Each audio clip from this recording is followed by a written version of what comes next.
create a whole system of strategies so that you reduce your yelling. Now, you might also be like I was, which was 5 years ago, where I didn't really yell. I mean, I only yelled if I got provoked, right? I did more of just like the controlling the environment so that I wouldn't be angry, right? This is bedtime is 7:30 and you will not fight me on that, and I'm not even going to open myself up for anything else. And oh, you're upset? Well, here's a lollipop. Oh, you want another book? Okay, fine, maybe, depending on what night it is. I was fanning, no, not fanning the flames. I was smothering the flames of anger with my control, with my just sort of head down way of living. And that's wrong. And I studied psychology in college. It was a minor for me. I'm not trying to say that I'm a psychologist. I did 3 years ago, I was in a hell of a situation. A hell of a situation. My brother died when I was 15. My dad died the week before my 21st birthday. My sister died 3 years ago. I've given birth 4 times, unmedicated. One was a home birth. Another was a twin birth with baby B being breech, which is like the rarest of all births you can do, a breech birth in a hospital, not by C-section. So I know a thing or two about going all in and overcoming what seems like sure impossibility. I do that. And 3 years ago, 3.5 years ago, I was in a situation that required that of me again. And when I did that, I started studying life, which really is just you studying psychology and studying your brain and studying your emotions and how do we work and how do we communicate.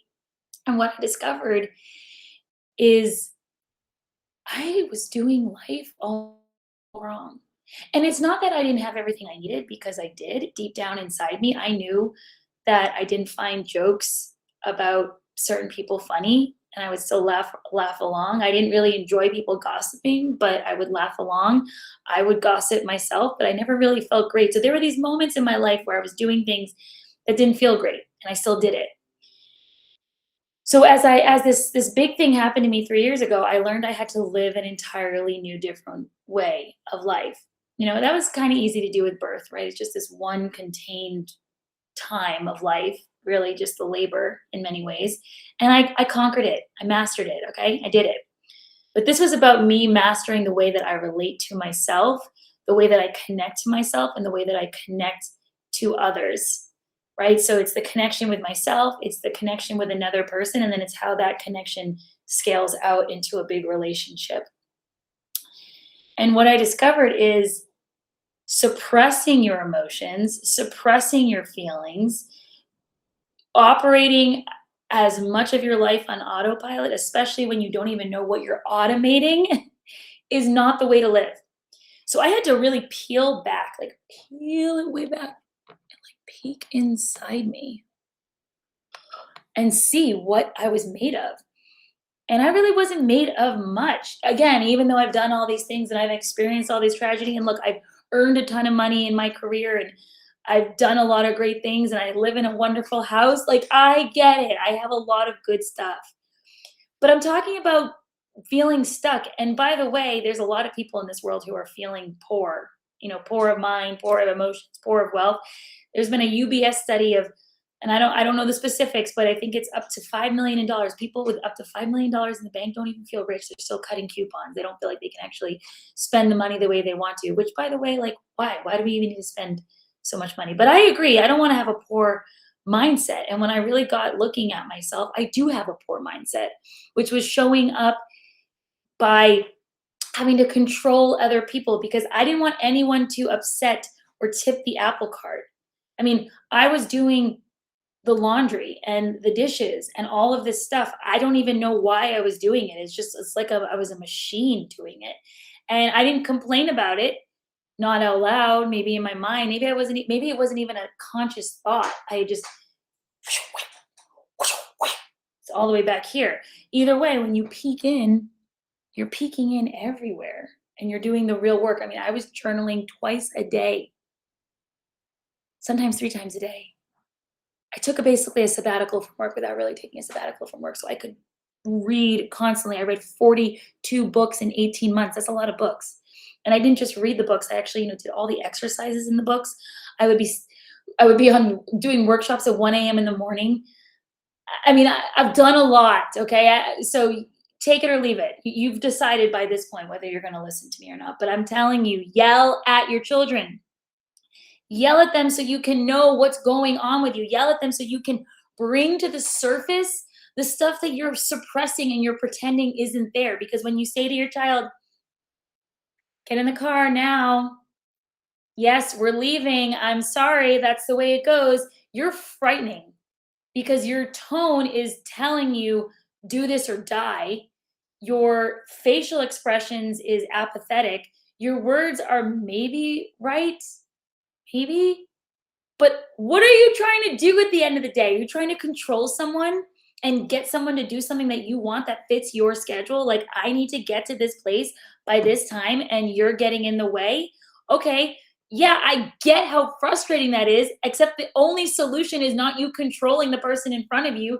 That's going to take you farther away from that person. And unless you really believe that parenting is about controlling someone and molding them how you want, then forget all I'm saying. But if you are here on earth believing that we are wired for connection and believing that we are meant to be empathetic and really hear people and understand people and see through their eyes, put other people first. Hello, business people. I'm using all of the slogans that we see every business, right? See through clients' eyes, put the client first. We're not talking about clients, we're talking about people. Okay, businesses, their missions, their mottos, their aspirations are what we are supposed to aspire to.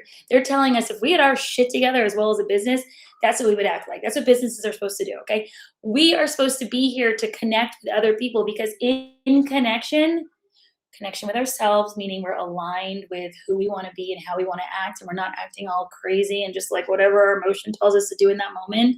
No, when we are acting all aligned, we are connected with ourselves, and then we pass that connection on to somebody else and then continue to spread it out, because in connection is where all the good stuff happens, all of it.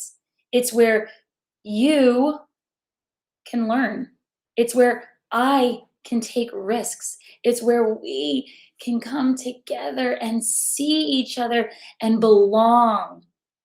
When we're connected, and when we try to control, and when we try to shame, and when we try to criticize, and when we try to be, and when we're so attached to outcomes, right? The outcome that we want or the outcome that we think society wants, and we're so attached to that, when we let it lead the moment is gone, the moment is lost, and you are just sitting there controlling someone. So you are better off yelling at your child and bringing to the surface what is actually going on inside of you.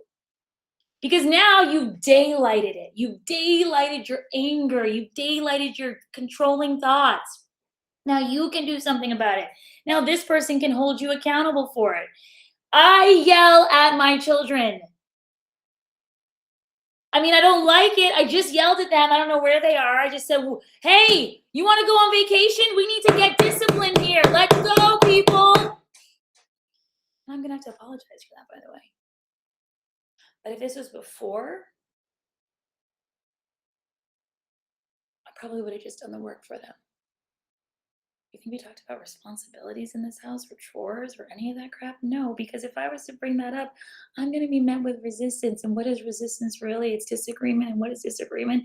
It's saying, I don't like you and you don't like me. And now we've got to figure out a way to come back together. And that's a lot of fucking time. And I don't have time. I'm a mother on a mission to do more and to keep my head down and to do. No, I'm so sick of that. I'm done with that. So yell at your children, bring yourself to life, stop suppressing who you are, see who you are, and then make change. And do me a favor, stop laughing at the bullshit you see online. I just watched another video, million likes, of a 4-year-old boy wearing a life jacket who pushed his older sister into the lake standing on a dock. Okay, yeah, pretty benign. That happens a lot. I don't like it.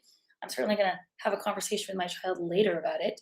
Or maybe I'm going to yell at them in the moment and make a mistake, and that's good because it's brought to the surface. But instead, the dad who's standing next to them, he's dysregulated. He's angry. He's suppressing his anger, though, because he looks like this. He goes like this. Lifts his child up by the vest. Picks him up, still straight face. plunks him into the water. And everyone's like, that's like the best parenting I've ever seen in my life. Now he's gonna learn to not do that again. And no, he's going to learn to hate his dad, but he's not gonna be able to say it because clearly no one's talking about their feelings and he can't say it, so he's gonna suppress that. And it's gonna really turn into anger towards himself. He's gonna learn that when I'm big, I can bully others. He's going to learn to be quiet. And do you see the problem we have with men? They don't feel like anyone's noticing them or paying attention to them or listening to their feelings. And so they try to suck them down. Stuffing our emotions down is the worst idea. Okay, whew. All right, I love you guys.